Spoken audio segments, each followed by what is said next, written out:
Ja niin lähdettiin K-Lantaalta Potskilla Piipiin kautta Pukettiin ja sieltä sitten edelleen bussilla tonne Kaalankiin. Aikamoinen matkahan se oli. Kestollisesti melkein koko päivä siihen meni. Matkalla tosi oli muutamia ihan komeita maisemia, niin kuin nämä Piipiin saaret siinä välissä.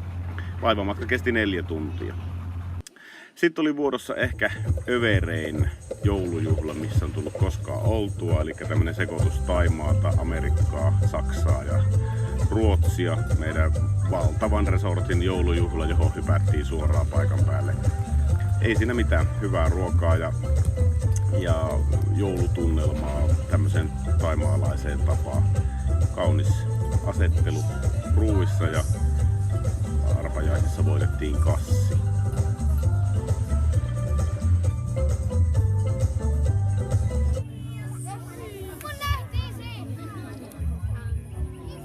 Joo, mä näen.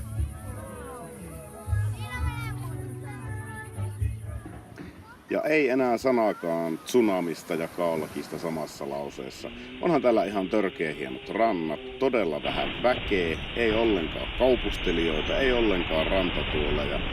Todella rauhallinen paikka, vaikka eletään sesongin kuuminta aikaa. Nyt polskitaan.